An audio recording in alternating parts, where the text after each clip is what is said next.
Hi, welcome to another new video. Today's video, we are talking about these colors, a set of 6 colors from QoR, QoR.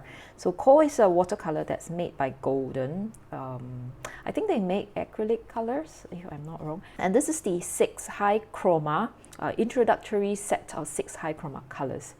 There are 6 tubes inside here, and they are all in 5 mils. So this is how it looks like. It comes with a sleeve, and the sleeve has this information about what colors are in there. So the thing interesting about QoR is that the QoR colors they are made with a special binder called Aquazole, which is different from what we always usually have, gum arabic. So the reason I got this set is because there are 2 colors that I really have finished up and I really want to get them. One would be the cobalt teal and the other is green gold. So let's just open this up. I don't know why they make such a big box for these colors. It could probably be like half the size. They could put everything into half the size and it will be a nicer pen because this is quite a big pen. But interesting thing is that they cut these holes and you can actually use them for painting. And I believe this cover is enamel, so you can actually use it for painting, which is nice. So I guess in the future what you can do is just take this out, take all these tubes out, and you can actually put in half pens and you can bring it out for drawing, for painting. So yeah, are kind of reusable in a way. So they're all in 5mm tubes, and the color information are on the tubes. So you would actually see the pigment, right? And also the binder that they use is Aquazole, and it says it's made in USA. Yeah, so they are about the same. You also get the light fastness and what series of colors they are in. Inside this package, there's also I think a color chart. So these are all the colors that are in the QoR watercolor series. I do actually have all their colors in a dot card, which I got from China Taobao, right? This one. So I might, in the future, swatch this out. So now I'm going to swatch out all the colors just to let you see how vibrant and crazy intense they are. So the first color, first up, is quinacridone gold. It is made from PO48 and PY150. So this is a mixture. So it's the only mixture. All the other colors are single pigment. The next color is transparent pyro orange, PO71. So the transparent pyro orange is, to me, my favorite is actually from Daniel Smith. This is a little bit too orangey. The one from Daniel Smith is a bit more more reddish, like orangey red than it is orange.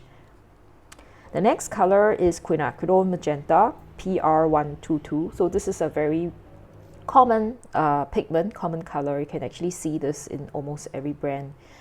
Beautiful pink color.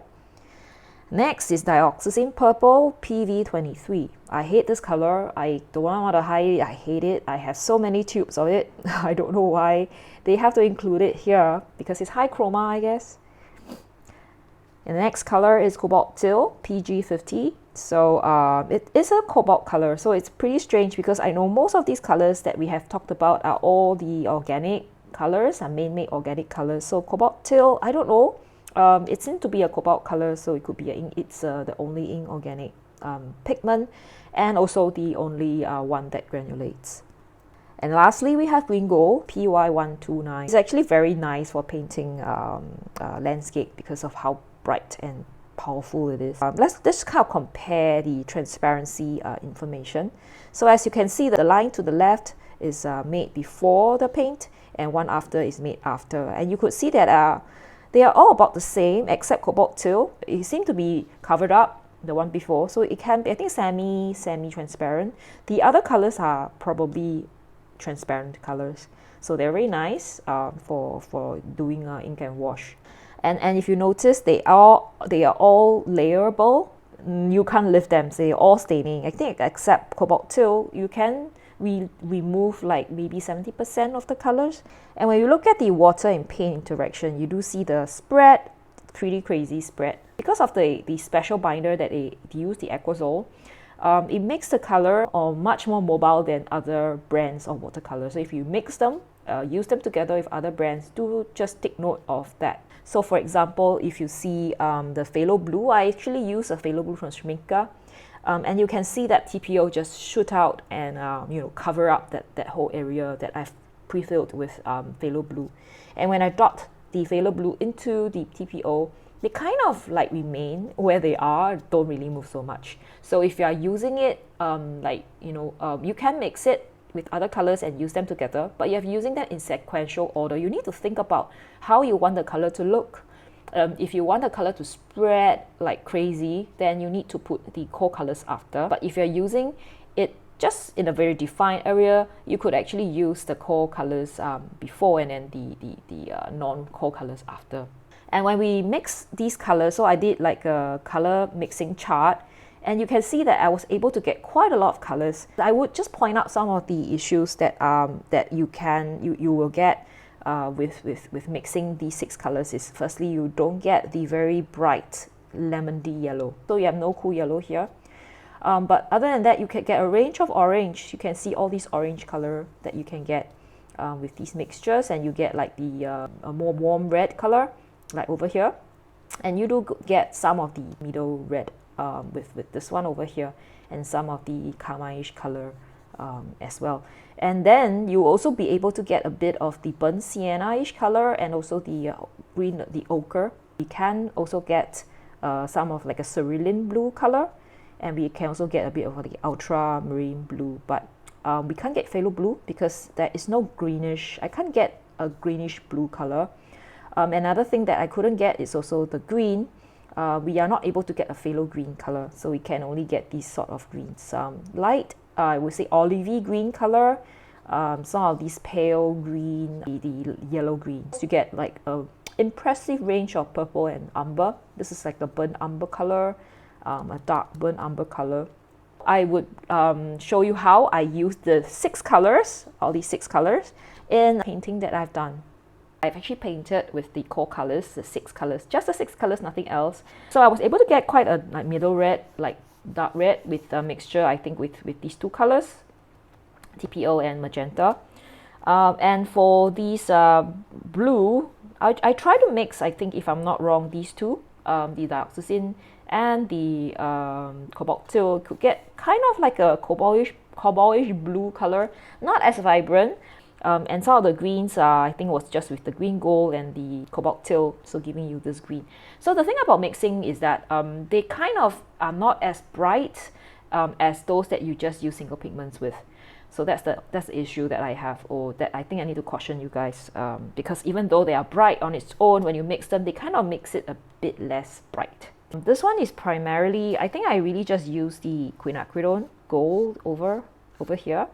And this is a mixture of the TPO and quinacridone, and probably chroma, the magenta, giving you this red. And also these are just, yeah, I think this is really just a mixture of dioxazine and cobalt teal, giving me this ultramarine bluish color. And then we have the cobalt teal on its own. And I think I mixed this probably with these 2 colors, the green gold and the cobalt teal, to get the green. This is actually phthalo green, but I was not able to get a phthalo green color because nothing here shouts phthalo green, so I couldn't. I think I probably tried mixing this and maybe this 2 color together, probably the green gold and the cobalt teal, and I couldn't get a phthalo green. There are actually quite a lot of complementary colors here. So if you see, these 2 are kind of complementary.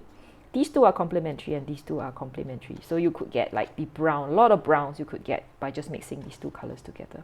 In general, core colors, they are in tube forms. I did squeeze them into a pan. They dry fairly well, and they are creamy to use, easy to re-wet, has very high pigment payload, so you don't need a lot of good colors. So as a set, they are surprisingly large number of colors that we can get mixed with the 6 colors, but there are exceptions, which I kind of mentioned just now. You don't really see earth colors, so there is no like ochre, no burnt sienna, and things like that. Just to be fair, this is not meant to be a complete set of colors. It's an introductory set of 6 high chroma colors. So you actually have to mix it with other colors that you have in your watercolor collection.